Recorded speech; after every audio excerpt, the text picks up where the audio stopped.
안녕하세요. 법률정보쇼 신희진 변호사입니다. 이번 시간에는 이혼하면서 위자료 청구를 어떤 경우에는 인정하고 어떤 경우에는 기각하는지 두 가지 상반된 판례를 살펴보도록 하겠습니다. 남편과 갈등을 빚다 불륜을 저지른 아내가 자신의 가방에 몰래 녹음기를 설치하는 등 남편의 행동에 실망을 해서 낸 이혼소송에서 법원이 양측의 책임을 모두 인정해 이혼하라고 판결을 했습니다. 그런데 위자료 청구는 어떻게 되었을까요? 사실관계를 살펴보도록 하겠습니다. 유학파 피아니스트인 A씨는 지난 1994년 지인의 소개로 만난 B씨와 결혼했지만 성격 차이로 갈등을 빚었는데요. 그러다 2005년 B씨는 아내 A씨의 귀가 시간이 자주 늦어지자 A씨와 같은 연주단체 소속인 C씨와의 불륜을 의심하게 되었고 A씨는 B씨의 추궁에 결국 불륜 관계를 실토했던 것입니다. 그리고 A씨는 다시는 이런 일이 없도록 하겠다는 각서를 쓰고 음대 출강도 그만두었습니다. 두 사람의 갈등은 이로써 마무리되는 듯 했지만 이후 남편 B씨가 친척을 부추겨 회사 임원에게서 수억 원을 뜯어내려고 시도를 한 혐의로 기소가 돼서 1심에서 실형을 선고받으면서 이들의 부부관계는 새로운 국면을 맞이하게 되었는데요.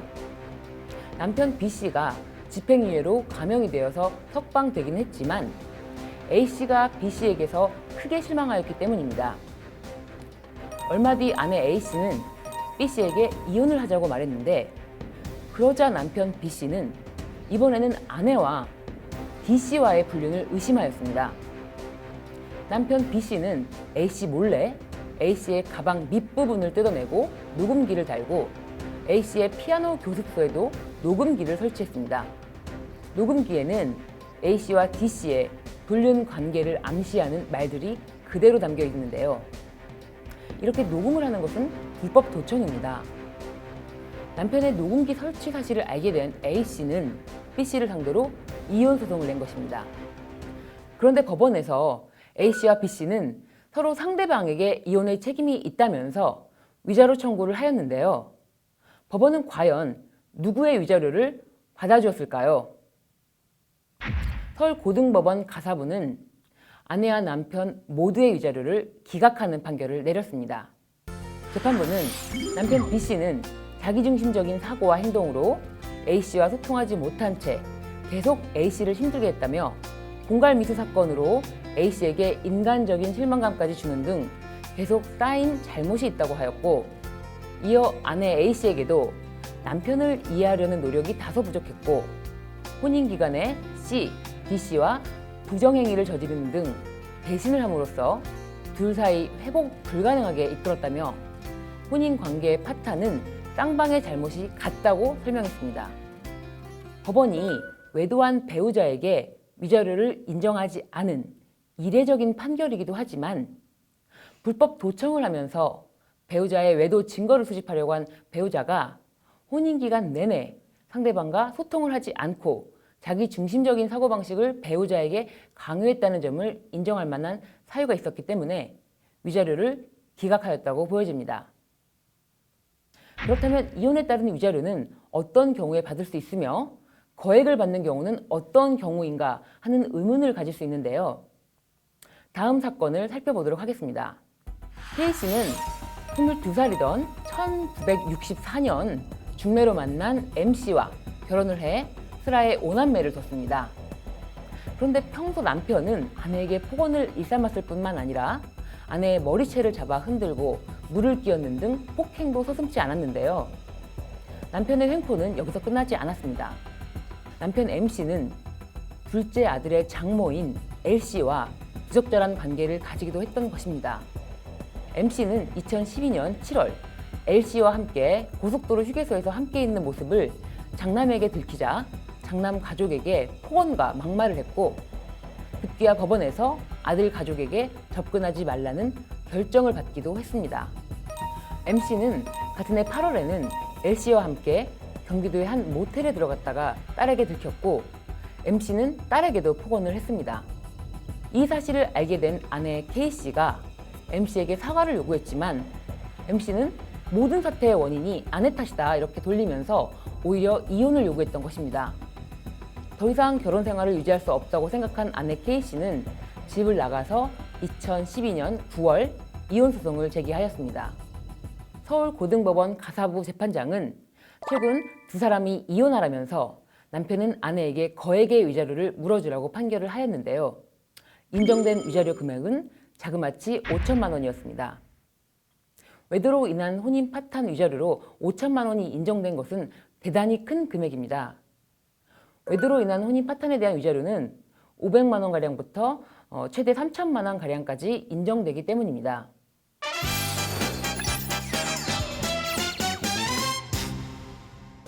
이번 주제, 이혼에 대한 위자료 인정 여부 키포인트는 상대방에게 혼인 파탄에 대한 귀책 사유로 금전적인 손해배상을 받기 위해서는 최소한 혼인 관계에 대한 신뢰를 지켜야만 한다는 것입니다. 배우자가 외도를 하는지 의심이 되어 가방을 찢고 녹음기를 설치하는 등 불법 도청을 하고 배우자를 전혀 존중하지 않는 행위를 한다면 결코 혼인관계 파탄으로 인한 피해자로서 볼 수 없기 때문입니다.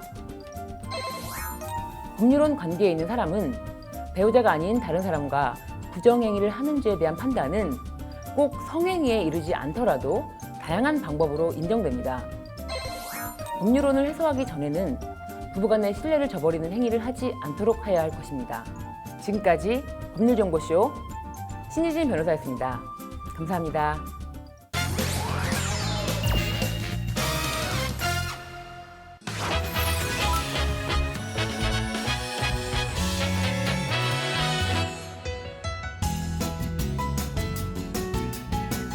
안녕하세요. 법률정보쇼 송윤 변호사입니다.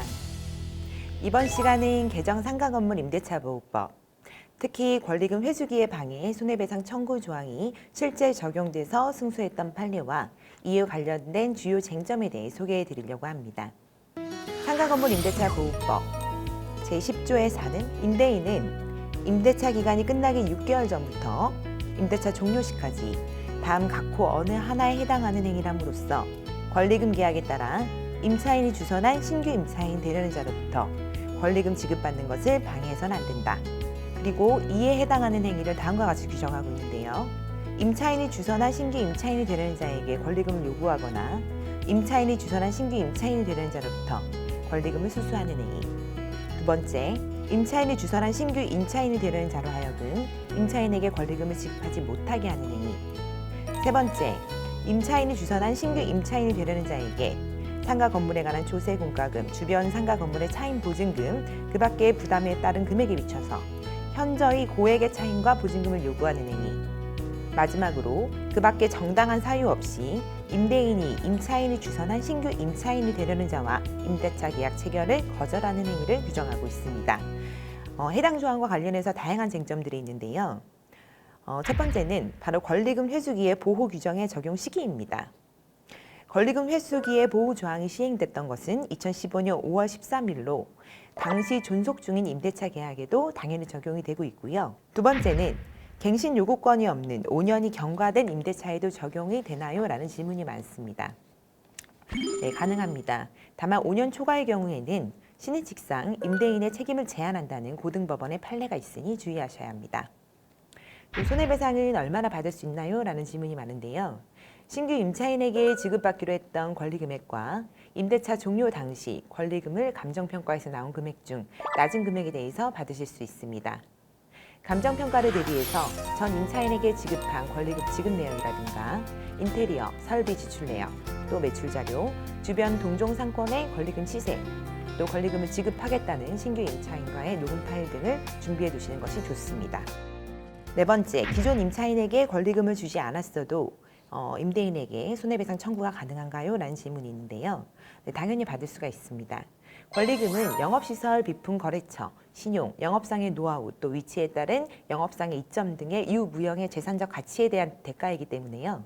전 임차인에게 시설비 등이나 바닥 권리금을 주지 않고 다른 업종을 해서 생긴 현 매장의 권리금이 또 발생되지 않는 것은 아니기 때문입니다. 이어서 승소 판례들에 대해서 소개를 해드릴 건데요. 쟁점을 모두 아우르고 있는 대법원의 판례가 아직 나오고 있지는 않아서 하금식 판례는 엇갈리고 있습니다. 신규 임차인의 주선 통보를 하지 못한 경우 2018년 10월 16일 개정법에 의해서 신규 임차인 주선 통보 기간은 3개월에서 6개월로 연장되었지만 위 6개월의 기간에 신규 임차인을 주선 통보조차 하지 않았다고 하면 임대인에게 회수하지 못한 권리금 상당의 손해배상 청구를 할 수 없습니다. 다만 임대인이 주선 기간을 하기 전부터 절대로 신규 임차인을 받지 않겠다는 취지로 이행 거절을 지속적으로 통보해 왔다면 신규 임차인을 주선하는 것은 의미가 없기 때문에 주선 기간에 주선하지 않아도 손해배상 청구가 가능할 수 있습니다. 또 임대인이 직접 사용 시에는 정당한 사유가 있는 거 아닌가요? 라는 질문이 많습니다. 실제 하급심 판례도 관리되는데요. 대전지방법원에서는 소유자가 그 소유물을 스스로 사용 수익하기 위해서 타인에게 임대하지 않는 것에 정당한 사유가 없다고 보기 어렵다라고 판시한 경우가 있습니다. 허나 부산지방법원 하급심은 물론 최근 수원지방법원에서 저희가 승소한 판례에 보면 임대인의 직접 사용은 상가건물 임대차 보호법 제10조의 4, 제1항, 제4호 정당한 사유에 해당하지 않아서 회수할 수 있는 권리금 전액을 반환하라는 판결을 받았습니다. 현재 임대인은 항소 중에 있지만 동법의 취지 그리고 조문의 규정 형식에 비춰서 임대인의 항소가 기각될 것으로 보고 있는데요. 임대인이 또 용도를 바꿔서 직접 사용한 경우에는 정당한 사유에 해당하나요? 라는 또 질문이 많습니다. 앞서 중복되는 쟁점이 있는데요. 본 사건은 의뢰인이 1심에서 권리금 소송에서 전부 패소한 후 항소를 해서 항소심에서 의뢰를 하셨습니다. 1심 패소 이유를 보니까 임차인이 의뢰인은 카페를 운영하고 있었는데 임대인이 학원을 운영할 것이기 때문에 임차인이 형성했던 유무형의 영업 가치를 이용하지 않기 때문에 위법한 권리금 회수기에 방해에 해당하지 않는다라는 것이었습니다. 항소심에서 저희가 이를 뒤집고 전부 승소를 했었는데요. 상가임대차 보호법 제10조의 4, 제1항, 제4호의 정당한 사유 해석 기준에 대해서 권리금 회수 기해 조항 신설의 취지와 정당한 사유가 있는 경우를 간주하고 있는 조항에 준하는 사유가 없다는 점, 그리고 정당한 사유로 열거된 조항은 동 조항의 신설 취지에 비춰서 단순한 예시가 아니라 열거적인 제한적 규정이라고 주장을 했고 이 부분이 받아들여졌습니다. 또한 정당한 사유의 해석에 있어서 위 열거적 조항에 준하는 사유를 갖추어야 하는데 위 조항의 해석에 있어 임대인의 주관적 사유로 좌지우지가 될 수 있는 본인이 직접 사용하겠다라든가 하는 점을 이에 해당할 수 없다는 점을 피력했습니다. 현재 임대인이 대법원에 상고를 진행 중에 있어서 조만간 위 쟁점이 정리가 된 대법원 판결이 선고될 것으로 보고 있습니다.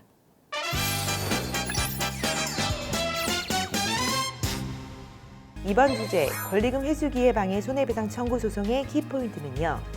권리금 회수기해 방해 손해배상 청구를 위한 임대인의 정당한 사유 없는 방해 행위에는 임대차 계약 체결 당시 고지하지 않았고 임대인이 좌지우지할 수 있는 주관적인 사유, 예를 들어서 임대인이 직접 사용을 한다든가 리모델링 또는 매매를 한다 등 매매 같은 이러한 주관적인 사유는 해당하지 않는다는 겁니다.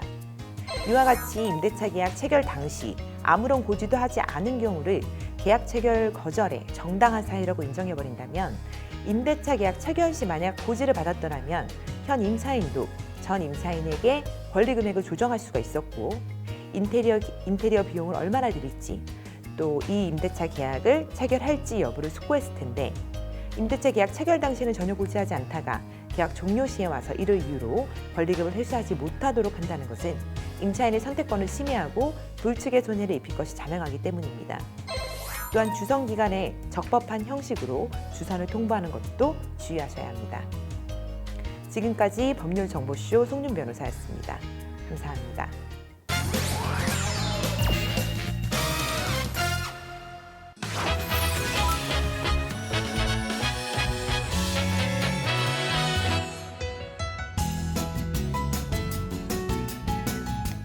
안녕하세요. 법률정보쇼 조원익 변호사입니다. 지난 시간에 개발행위의 절차에 대해서 살펴보았습니다. 개발행위의 신청, 독의 심의, 이행보증금의 납부, 허가 통보, 그 다음에 준공검사의 순서였지요. 오늘은 개발행위 허가 절차에 들어가서 실제로 허가권자가 개발행위 허가를 함에 있어 고려하는 허가 기준을 살펴보겠습니다. 개발 행위를 허가 사항으로 했으니 당연히 허가 기준이 있겠지요. 국토계획법 제58조 제1항은 허가권자가 개발 행위 허가의 신청 내용이 기준에 맞는 경우에만 개발 행위 허가 또는 변경 허가를 할 수 있다고 못 받고 있습니다. 그 기준은 5가지입니다. 개발 행위 규모의 제한, 도시 계획의 고려, 도시 계획 사업에 지장이 없을 것, 주변 지역의 토지 이용 실태 등을 고려할 것, 기반 시설의 설치나 용지 확보 계획이 적절할 것입니다. 모두 개발 행위를 허가 사항으로 두고 있는 취지에 맞는 규제라 할 수 있습니다. 그리고 이 내용은 모두 추상적인데요. 국토계획법 시행령 제56조 제4항에서 좀 더 구체화하고 있는 조문을 두었고, 이 위임에 따라 국토교통부 훈령으로 개발행위 허가 운영 지침이 존재합니다. 실무에서는 사실상 이 개발행위 허가 운영 지침으로 허가 심사가 이루어지기 때문에 토지의 개발 행위를 하고자 하시는 분들은 개발행위 허가 운영 지침을 사전에 검토해 보시기 바랍니다. 그 중에 중요한 점 몇 가지만 소개해 보도록 하겠습니다. 먼저 규모의 제한입니다. 개발행위 허가 규모는 도시지역에서는 공업지역의 경우 3만 제곱미터, 보전 녹지지역은 5천 제곱미터이고 나머지 지역은 1만 제곱미터의 한도 내에서 토지 개발을 해야 합니다. 관리지역과 농림지역은 3만 제곱미터이고요. 자연환경보전지역은 5천 제곱미터 이하입니다. 다만 지구단위 계획으로 정해진 지역이거나 농어촌 정비사업 또는 군사시설로 이루어지는 경우에는 규모 제한이 적용되지 않는 예외가 있습니다. 이 면적을 계산함에 있어서는 현재 정부 유권 해석상으로는 실제 개발 행위가 이루어지는 면적뿐만이 아니라 그 전체가 개발 행위 면적으로 산정됨을 유의하시기 바랍니다. 예를 들어서 도시의 생산 녹지 지역은 규모 제한이 1만 제곱미터인데요. 해당 지역의 1만 3천 제곱미터의 필지 중에서 5천 제곱미터의 면적만 개발 행위를 하려고 한다고 합시다. 그렇게 하더라도 면적의 산정은 5천이 아니고 1만 3천 제곱미터로 산정을 하기 때문에 결국 규모 제한에서 위반이 되게 됩니다. 이러한 점을 유의하시기 바라고요. 다음으로 개발 행위에 있어 용지 확보 계획이 적절해야 합니다. 개발 행위에 있어서 용지 확보 계획이란 것은 해당 토지의 사용권을 얻었느냐의 문제입니다. 개발 행위를 하는 사람들은 자기가 토지 소유주인 경우도 있지만 타인의 토지를 임차하거나 사용에 동의를 얻어서 하는 경우도 있고요. 물건 적치, 토속 채취를 하려는 토지의 경우에는 국유재산 또는 지방자치단체의 공유재산인 경우도 있어서 대부계약이 체결되었는지 여부를 따져야 합니다. 농지에 대해서 개발 행위를 하는 경우가 있습니다. 종종 허위의 농지 취득 자격을 얻어서 취득한 농지에 대한 개발 행위가 있고 이것이 하자가 되어 개발 행위 허가가 취소되는 경우도 있습니다. 이것은 용지 확보 계획이 적절하지 않은 것이기도 하지요. 그 밖에 기타 고려해야 될 사항으로는 공통사항으로 첫째, 조수류, 수목 등의 집단 서식지가 아니고 우량 농지 등에 해당하지 아니하며 보존의 필요가 없을 것. 둘째, 역사적, 문화적, 향토적 가치 그리고 국방상의 목적에 따른 원형 보존의 필요가 없을 것. 셋째, 토지의 형질 변경 또는 토속 채취의 경우에는 표고, 경사도, 임상 및 인근 도로의 높이, 물의 배수 등을 참작해서 도시군 계획 조례가 정하는 기준에 적합할 것이 있습니다. 다음으로 도시관리 계획에 있어서는 용도 지역별 개발 행위의 규모 및 건축법상 건축 제한 기준에 적합해야 하고요. 개발 행위 허가 제한 지역에 해당하지 않아야 합니다. 또한 도시계획 사업에 따라 예정된 도로 등의 기반시설 설치에 지장을 주어서도 안 됩니다. 주변 지역과 관계에 있어서는 자연 경관 및 미관을 훼손하지 않고 조화를 이루어야 하며 환경오염과 관련된 기준을 적절히 맞춰야 합니다.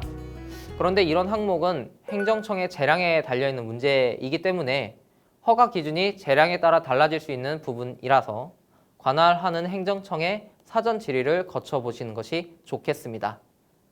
그리고 기반시설과 관련하여 가장 중요한 것은 도로와의 연결입니다. 진입도로가 건축법에 적합하게 확보되어 있어야 하고요. 건축물의 규모도 기존 기반시설의 수준에 맞아야 합니다. 소규모의 도로, 하수도만 설치된 지역에 대규모의 상업시설이 들어선다면 기존의 기반시설로는 기능이 어렵기 때문입니다.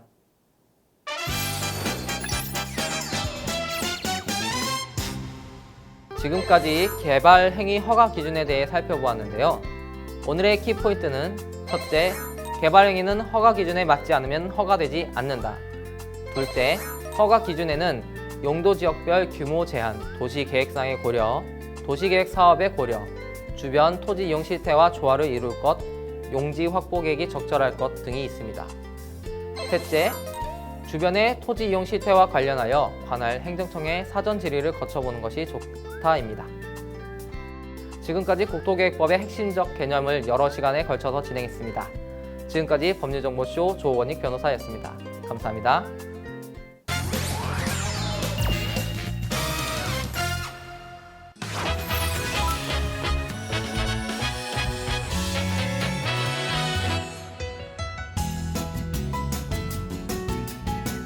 안녕하세요. 법률정보쇼 주창훈 변호사입니다. 세계보건기구 발표에 따르면 2013년 한 해 동안 우리나라에서 발생한 사기범죄는 27만 4,086건으로 이를 환산하면 하루 750여 건, 1시간에 31건의 사기범죄가 발생한다고 합니다. 지금 이 순간에도 누군가는 어디에선가 사기를 치고 있고 또 누군가는 사기를 당하고 있다는 이야기입니다. 법원 행정처에서 매년 발행하고 있는 사법연감에 나타난 결과 역시 다르지 않습니다. 2004년 이후 사기 공과 관련 범죄가 전체 형사범죄 중 1위를 계속하여 유지하고 있고 사건 수 역시 다른 범죄보다 압도적으로 많습니다. 하지만 실제 형사재판을 진행하다 보면 사기만큼 유무죄 여부가 불투명한 사건도 없습니다. 채무자 입장에서 보면 처음엔 갚을 생각으로 돈을 빌렸는데 상황이 어렵다 보니 못 갚게 된 것이라고 볼 수도 있고, 채권자 입장에서 보면 애당초 갚을 생각 없이 거짓말로 돈을 가져간 것이 되기 때문입니다. 오늘은 제가 실제 변호를 맡았던 사기 사건의 사실관계를 기초로 하여 어떤 경우에 사기죄가 성립하는지 말씀드리도록 하겠습니다. 자동차 부품 수출 일을 하던 갑은 부도를 맞고 신용불량자가 되어 더 이상 금융기관으로부터 대출을 받을 수가 없었습니다. 이에 하는 수 없이 고리의 이자를 내고 사채를 빌려 사업 자금을 융통하였는데요. 사업이 잘 되면서 이자 지급은 어렵지 않게 할 수 있었습니다.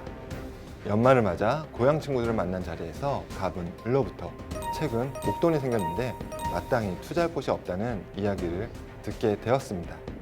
순간 사채업자에게 비싼 이자를 주고 돈을 빌리는 것보단 고향 친구인 을에게 이자를 주는 것이 차라리 낫겠다고 생각한 갑은 을에게 월 3%의 이자를 줄 테니 돈을 빌려달라고 하였습니다. 을로서도 월 3%의 이자만 확실히 들어온다면 나쁘지 않은 제안이었습니다. 이에 을은 갑에게 총 5억 원을 빌려주고 2년가량 이자를 받아왔습니다. 그런데 갑자기 미국발 금융위기 사태가 발생하면서 수출 물량이 뚝 끊기고 말았습니다. 예상치 못한 경기 악화에 갑은 결국 파산 상태에 이르렀고 고향 친구인 을에게 원금커녕 이자조차 갚을 수 없는 지경에 놓였습니다. 그러자 을은 갑을 상대로 사기로 고소를 하였습니다. 이 사안에서 과연 갑에겐 사기죄가 인정이 될까요? 형법 제347조에서는 사기죄에 대해 사람을 기망하여 재물의 교부를 받거나 재산상의 이익을 취득한 자는 10년 이하의 징역 또는 2천만 원 이하의 벌금에 처한다고 규정하고 있습니다. 여기서 핵심은 기망에 있습니다. 대법원은 사기죄의 요건으로서 기망은 널리 재산상의 거래관계에 있어서 서로 지켜야 할 신의와 성실 의무를 저버리는 모든 적극적 또는 소극적 행위를 말하는 것으로서 반드시 법률 행위의 중요 부분에 관한 허위 표시임을 요하지 아니하고 상대방을 착오에 빠지게 하여 행위자가 희망하는 재산적 처분 행위를 하도록 하기 위한 판단의 기초가 되는 사실에 관한 것이면 충분하다고 판시한 바 있는데요. 쉽게 말해서 거짓말로 상대방을 속이는 일체의 행위를 기망이라고 보는 것입니다. 즉, 거짓말로 상대방을 속여 돈을 받으면 사기죄가 성립하는 것이죠. 앞서 말씀드린 사안에서 검사는 갑이 신용불량자로서 처음부터 을로부터 사업자금 명목으로 금원을 차용하더라도 신용카드 대금 등 생활비 용도로 사용할 계약이었을 뿐 아니라 이를 갚을 의사나 능력도 없었다고 보고 갑을 사기죄로 기소해야 하는데, 정말 갑은 고향 친구인 을에게 사기를 친 것일까요? 우선 갑이 사업에 실패하여 신용불량자가 되었다는 사실은 고향 친구 모두 알고 있던 사실이었습니다. 즉 을도 돈을 빌려주기 전부터 갑이 실용불량자라는 사실을 알고 있었는데요. 이러한 사실은 거짓말 탐지기 조사 과정에서 밝혀졌습니다. 다음으로 갑은 실제 자동차 부품 수출과 관련된 사업을 하고 있었고 을로부터 받은 돈 대부분도 사업에 사용하였습니다. 이뿐만이 아닙니다. 갑은 을로부터 돈을 빌린 다음 2년 가까이 월 3%의 이자를 지급하였고 수차례에 걸쳐 차용증을 작성해 주었습니다. 만일 갑이 애초부터 을의 돈을 사기칠 생각이었다면 2년 동안 이자를 지급하진 않았을 것입니다. 과연 법원의 판단은 어떠했을까요? 법원은 피고인과 피해자의 관계, 피해자가 피고인에게 이 사건 금원을 대여한 경위, 이 사건 행위 무렵 피고인이 사업과 관련하여 행한 자금 집행 내역, 피고인이 피해자에게 상당 기간 동안 일정한 금액의 이자를 꾸준히 지급한 점 등을 비추어 볼 때 피해자는 피고인의 경제 사정이나 이 사건 사업 방식 및 내용을 잘 알고 피고인에게 금원을 교부한 것으로 보이고 검사가 제출한 증거만으로는 피고인이 피해자를 기망하였다거나 당시 피고인에게 편취의 고의가 있었다고 인정하기에 부족하다고 판시하여 피고인에게 무죄를 선고하였습니다. 하지만 만일 사실관계가 조금만 달랐어도 갑에겐 유죄가 선고되었을 것입니다. 예컨대 정말 피해자가 갑의 신용불량 사실을 몰랐거나 갑이 피해자로부터 받은 돈을 사업에 쓰지 않고 생활비로만 썼다면 말이죠. 이렇게 되었다면 갑의 인생은 180도로 바뀌었을 것입니다. 즉, 난생 처음 구속이 되었을 가능성이 매우 높습니다. 실무상 사기죄로 유죄가 인정되는 경우 피해자와 합의가 안 되었거나 피해 변제가 제대로 이루어지지 않았다면 법원은 실형을 선고하고 선고 당일에 피고인을 법정 구속하기 때문입니다.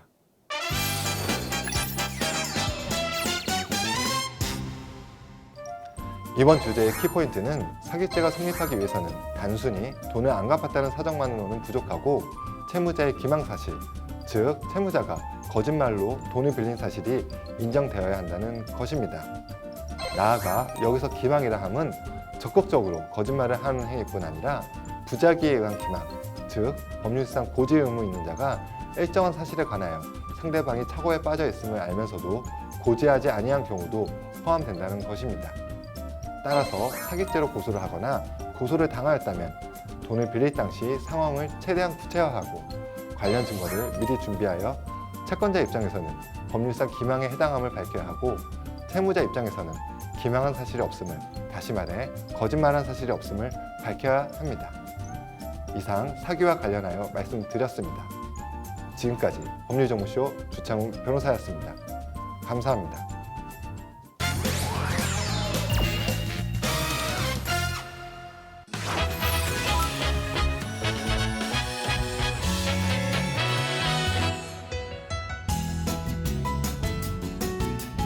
네, 안녕하십니까. 법률정보쇼 최광석 변호사입니다. 오늘은 집합 건물 호실 뒤바뀜 사고의 원인과 예방법에 대해서 이야기 나눠보겠습니다. 우리가 다세대, 또 연립주택, 또 단지 내 상가, 또는 테마 상가 점포 이런 경우를 집합 건물이라고 하는데요. 이런 집합 건물의 호실 표시가 잘못되는 경우가 심심치 않게 발생하고 있습니다. 호실 표시가 잘못되는 이유는 여러 가지가 있지만 주로 좌우측을 이렇게 착각하는 경우가 대부분입니다. 이런 문제는 결국 지금 근본적으로 우리가 잘못됐느냐라고 하는 부분은 건축물 대장상에 도면에 나와 있는 호실 표시가 그대로 호실 표시로서 붙여져야 맞는 것인데 그게 전혀 다르게 지금 하고 있기 때문에 지금 문제가 생기는 건데요. 이런 착오가 초기에 발견된다면 다행히 큰 부작용 없이 시정되는 경우가 많습니다. 만약에 즉시에 발견된다 그러면 그 건축물 대장 도면과 맞게끔 건물의 어떤 호실 표시를 이렇게 바꾸기만 하면 되겠죠. 그런데 이 장기간 동안 알지 못하고 있다가 경매 같은 사건을 계기로 우연히 알게 되는 이런 경우가 애석하게도 참 많이 있습니다. 이 사례에서 이 다세대 주택은 1993년에 신축을 했습니다. 포천에 있는 16세대나 되는 그런 다세대 주택인데요. 이 다세대 주택이 오른쪽 왼쪽이 통째로 바뀐 사실이 발견됐는데 건축하고 나서 수십 년이 지나서 뒤늦게 발견된 겁니다. 그 계기는 16세 호실들 중에서 202호 호실에 공매가 있었는데 그 공매 과정에서 비로소 이런 부분들이 발견이 됐습니다. 그래서 그 때문에 입주민 전체가 이렇게 지금 어려움을 겪고 있는 신세가 됐는데요. 이 판결은 우리나라는 등기부와 건축물 대장에 이원적 공시제도를 두고 부동산의 표시에 관한 사항은 등기부가 아닌 건축물 대장에 1차적으로 공시하도록 되어 있다라고 판단했습니다. 그래서 이 취지는 이 건축물 대장의 표시가 기준이라는 것입니다. 이 사건 부동산은 건축물 대장에 첨부된 건축물 현황도에 의해서 무슨 빌라 가동 202호로 이렇게 특정되어 있습니다. 그런데 그 출입문에는 201호, A동 201호로 표시되어 있는 그런 상황이었습니다. 그래서 재판 과정에서 이 포천시장에 대한 사실조회를 했는데 그 사실조회 결과에 따르면 이 사건 부동산 건물에 관한 건축물 현황도는 건축물 대장의 기재 및 관리에 관한 규칙 그리고 기타 법령에 위배됨이 없이 작성된 사실을 인정할 수 있다. 자, 그렇다면 이 사건 부동산 건물의 현황도상 계단을 기준으로 우측 부분 출입문에는 비록 1호 라인으로 기재되어 있고 또 그 좌측 출입문에는 2호 라인으로 기재되어 있다라고 하는 사정만으로는 이 사건 부동산이 건축물 대장상으로 잘못됐다라고 하는 그 판단을 할 수가 없다는 것입니다. 결국은 건축물 대장상으로는 엄연히 오른쪽이 202호인데 이 사람은 잘못 들어와서 살고 있는 사람이기 때문에 그 사람은 나가야 된다라고 하는 그런 결론이 내려졌습니다. 이처럼 이런 판결 결과에 따라서 201호 소유자는 지금까지 점유하던 201호로 알고 점유하던 이 202호 오른쪽 부분을 비워주고 201호 원래 202호 문패가 호실이 현관문 표시가 되어 있던 201호로 이렇게 이사를 하면 되겠죠. 그런데 문제는 이런 201호에는 지금 그걸 202호로 알고 전입신고한 세입자가 있었습니다. 그래서 자칫 이게 전입신고가 제대로 됐느냐, 전입신고와 점유하는 호실이 일치하지 않지 않느냐라는 부분으로 이 보증금을 돌려받지 못하는 그런 처지에 이 세입자는 놓일 수 있게 되는 것입니다. 이처럼 이 사태의 근본적인 책임은 건물 신축 과정에서 아마 법적인 호실 표시, 오른쪽이 2호 라인이고 왼쪽이 1호 라인인데 이런 법적인 호실 표시와 달리 현관문 표시를 한 것으로 짐작이 됩니다. 이 원인은 아마도 주택을 시공한 회사 내지 분양회사 쪽에 있는 것으로 짐작이 됩니다. 그런데 이미 이 업체들은 부도로 인해서 책임 능력을 상실했다 이렇게 생각이 되는 것입니다. 이런 상황에서 2층뿐 아니라 나머지 14세대의 호실을 잘못된 이 현관문 표시를 그대로 믿고 수십 년간 걸쳐서 사고 그다음에 임대하고 또는 담보 제공을 하고 하는 이런 각종 법률 행위를 해왔다라고 하는 그런 점에서 향후 이런 이해관계인들 간에 복잡한 법률 문제가 예상이 됩니다.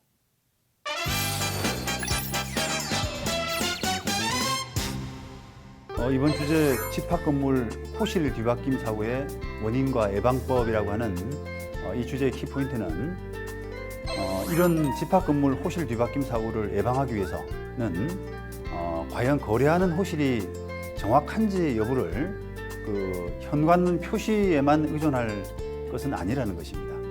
이 건축물 대장상 도면과 반드시 대조를 해야 됩니다. 이 좌우 세대 이런 뒤바뀜이 잦은 만큼 옆집 세대의 그 호실 등기부도 한번 비교해 볼 필요가 있습니다.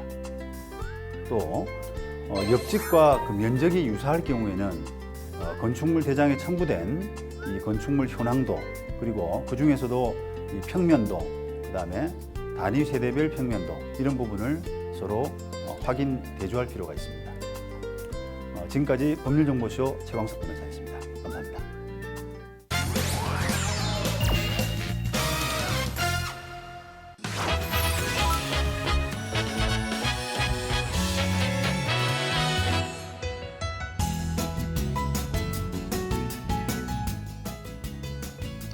안녕하십니까. 법률정보쇼 오성환 변호사입니다. 이번 시간에는 훔친 레시피로 장사를 하는 것이 영업비밀 침해에 해당될까라는 주제로 말씀을 드리려고 합니다. 한 사례를 들어서 설명을 드리도록 하겠습니다. 이 A회사는 전국에 100여 개의 가맹점을 둔 추어탕 가맹 사업자였습니다. 설립 5년째가 되던 해에 그 A회사의 주요 임원들이 그 A회사를 퇴직하고 그동안 A회사에서 추어탕 식자재를 납품하던 자와 새롭게 추어탕 가맹 사업을 하는 B회사를 설립했습니다. 그런데 이 B회사의 설립자들이 A회사 재직 당시 취득한 추어탕 제조 비법을 그대로 접목시켜 월 1억 2천만 원의 매출을 올렸습니다. 이 경우 영업비밀 침해에 해당되는지에 대해서 설명드리겠습니다. 우선 영업비밀이 무엇인지를 알아야 합니다. 영업비밀 침해죄에 해당되는지에 대해서 확인하기 위해서는 영업비밀이 가장 중요한데, 영업비밀이란 상당한 노력에 의하여 비밀로 유지된 생산 방법, 판매 방법, 그 밖에 영업활동에 유용한 기술상 또는 경영상의 정보를 말합니다. 영업 비밀로서 인정받기 위해서는 세 가지의 요건을 만족해야 합니다. 그중 첫 번째 요건은 바로 비공지성입니다. 비공지성이란 당해의 정보가 공연히 알려지지 아니할 것을 말합니다. 두 번째 요건은 경제적 유용성입니다. 당해 정보가 생산 방법, 판매 방법, 기타 영업 활동에 유용한 기술상 또는 영업상의 정보로서 독립된 경제적 가치를 지닐 것을 말합니다. 마지막 세 번째가 가장 중요한데요. 비밀 관리성입니다. 비밀 관리성이란 영업 비밀은 그 보유자가 당해 정보를 상당한 노력에 의하여 비밀로서 관리하고 있는 것이어야 합니다. 여기서 비밀 관리성이 인정되기 위해서는 다음과 같은 조건을 만족해야 합니다. 해당 정보가 비밀 정보라고 인식될 수 있는 표시, 고지를 하고 해당 정보에 대한 접근 대상자나 접근 방법을 제한해야 합니다. 그리고 해당 정보에 접근한 자에게 비밀 준수 의무를 부과하는 등 객관적으로 그 정보가 비밀로 유지 관리되고 있다는 사실이 인식 가능한 상태여야 합니다. 앞의 사례에서는 B회사 측은 A회사 점포에서 근무한 사람이라면 A회사 조리법을 누구나 익힐 수 있고 그 추어탕을 누구나 만들 수 있기 때문에 추어탕 제조 비법은 이미 알려진 것이기 때문에 비공지성을 만족하지 못한다고 주장을 했습니다. 이에 재판부는 다음과 같이 판시를 하며 B회사의 영업비밀 침해를 인정했습니다. 판시 내용은 봉지에 쓰인 공개된 내용물의 함량 표시만으로는 추어탕의 맛을 낼 수 없다. 같은 재료도 배합 비율과 끓이는 시간, 꺼내는 시간 등의 조리법과 조리 순서 등을 달리해 차별화될 때 맛을 낼 수 있다. 이에 A회사는 소스 배합실을 통제구역으로 지정하고 CCTV를 설치하여 관리했다는 점에서 합리적인 노력을 기울인 것으로 보인다라며 B회사의 설립자들에게 징역 1년, 집행유예 2년을 선고했습니다. 위 판결은 음식의 조리 비법 역시 비공지성, 독립적 경제성, 비밀 관리성의 요건을 갖추면 영업 비밀로 보호된다는 것을 명확히 하였다는 점에 큰 의미가 있고, 두 번째로는 법원이 산업 기술이 아닌 레시피를 영업 비밀로 인정한 첫 사례라는 점에서 그 의미가 더욱더 크다고 하겠습니다. 나아가 프랜차이즈에서 자행되어 온 제조비법 빼돌리기 등의 불법적인 행동을 사전에 차단할 수 있는 좋은 선례가 되었습니다.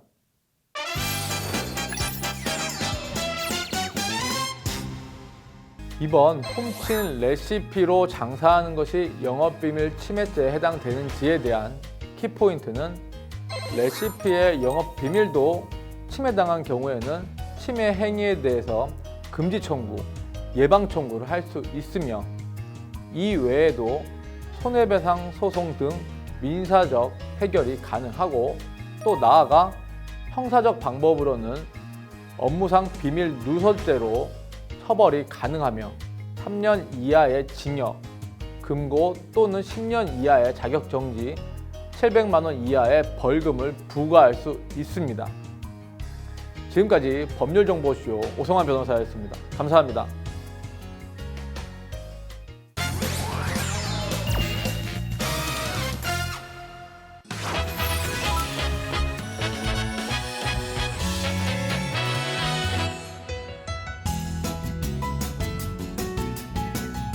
안녕하세요. 법률정보쇼 곽향기 변호사입니다. 이혼하면 재산분할 문제를 빼놓을 수가 없는데요. 재산분할을 하기 위해서는 어떤 재산이 재산분할 대상이 되는지가 확정되어야 하고, 확정된 분할 대상 재산을 기준으로 기여도를 산정하도록 되어 있습니다. 그럼 분할 대상 재산을 어떻게 확정할 것인지 알아보도록 하겠습니다.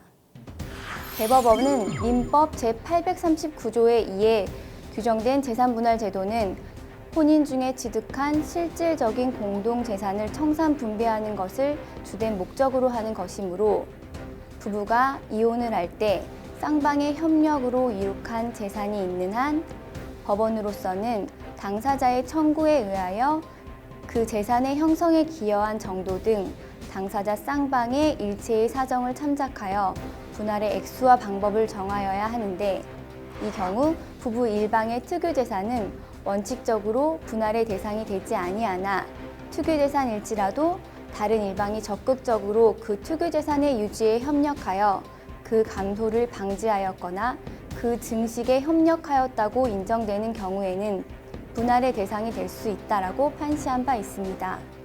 즉, 재산분할 제도는 사실적인 혼인공동체의 성립일부터 혼인공동체의 와해 시까지 혼인 중에 쌍방의 협력에 의해 취득한 재산을 청산하는 의미로서, 이혼 소송의 경우 사실심 변론 종결일을 기준으로 분할 대상 재산을 확정하고, 협의 이혼의 경우 협의 이혼 성립일을 기준으로 분할 대상 재산을 확정합니다. 그렇다면 별거 이후에 재산이 변동된 경우에는 어떻게 할까요? 별거 이후 재산 변동이 있다면 재산 분할 비율을 정할 때 이를 참작함이 원칙입니다. 별거 후 일방이 재산을 처분해버렸다면 재산을 처분해버린 일방에게 당해 재산이나 매각대금을 보유하고 있다고 추정이 가능합니다. 별거 후 일방이 새로운 채무를 부담한 경우에는 일상가사 또는 공동재산의 형성 유지에 수반하여 부담한 채무임이 인정되는 경우에만 재산분할 대상이 되므로, 그러한 사정이 인정되지 않는다면 그 채무는 재산분할 대상으로 인정되지 않게 됩니다. 부부 일방이 혼인 전에 취득한 재산이나 혼인 중 상속, 증여 등에 의해 취득한 재산도 투규 재산으로서 재산분할 대상에서 제외되는 것이 원칙입니다. 예를 들어 사고로 인한 손해배상 청구권이나 로또 당첨금 같은 경우 부부가 공동으로 협력하여 이룩한 재산이 아니라는 이유로 분할 대상에서 제외한 사례가 있습니다. 다만 대법원은 특유 재산이라고 하더라도 다른 일방이 적극적으로 그 재산의 유지에 협력하여 그 감소를 방지하였거나 그 증식에 협력하였다고 인정되는 경우 재산분할 대상이 된다고 하였습니다. 법원에서는 특유 재산에 대한 다른 일방의 협력에 대해 엄격하게 해석하지 않는 편입니다. 예를 들면 혼인 전에 부모님으로부터 받은 돈으로 마련한 신혼집에서 살다가 몇 년 뒤 이혼을 하는 경우 흔히 내가 가져온 돈이기 때문에 이건 특유재산이다 라고 생각하는 경우가 많은데, 부부가 함께 신혼집에 살면서 2, 3년간이라도 그 재산이 유지되고 있었다면 그 재산에 대한 상대방의 기여도를 인정하는 것이죠. 또 로또 당첨금은 특유재산이지만 위 특유재산이 통장에 몇 년간 예치되어 있으면서 혼인 기간이 유지되어 왔다면 로또 당첨금도 상대 당사자의 재산 유지에 대한 노력 여부에 따라 재산 분할 대상이 될 수 있는 것입니다. 사업체의 영업재산은 그 가액을 산정할 수 있는 경우에는 분할 대상 재산에 포함되지만 가액을 산정할 수 없는 경우에도 분할 비율을 정함에 있어 참작 사유로 고려할 수 있습니다. 점포의 권리금 같은 경우 객관적 가치평가가 불가능한 것으로서 향후 이를 회수할 수 있을지가 불분명하다고 보아 분할 대상 재산에서 제외함이 원칙이지만, 권리금 또한 감정평가에 의해 가치평가가 가능하다면 분할 대상 재산으로 인정될 수 있습니다. 그렇다면 당사자 일방이 운영하고 있는 회사가 있는 경우 재산 분할 대상이 될 수 있을까요?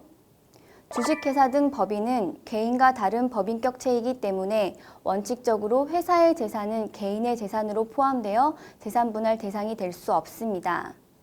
대법원은 부부 일방이 실질적으로 혼자서 지배하고 있는 주식회사, 이른바 1인 회사라고 하더라도 그 회사 소유의 재산을 바로 그 개인의 재산으로 평가하여 재산 분할 대상에 포함시킬 수는 없다.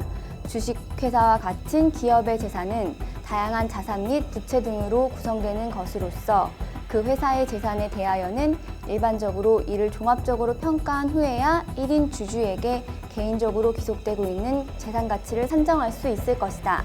따라서 그의 이혼에 있어서 재산 분할에 의한 청산을 함에 있어서는 특별한 사정이 없는 한 회사의 개별적인 적극 재산의 가치가 그대로 1인 주주의 적극 재산으로서 재산 분할 대상이 된다고 할 수 없다라고 판시한 바 있습니다. 즉, 1인 회사의 경우라 하더라도 그 회사 소유 재산이 곧바로 재산 분할 대상이 될 수 없고 1인 주주로서 갖는 가치를 산정하여서 재산 분할 대상에 포함할 수 있을 뿐입니다.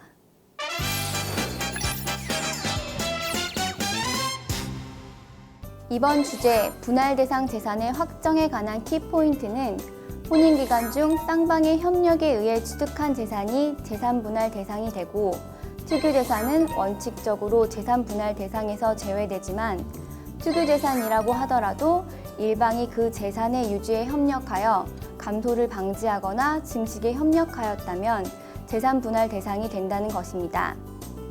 다만 법원은 특유재산에 대한 협력의 정도를 완화하여 해석하는 경향이 있다는 것 알아두시면 될 것으로 보입니다.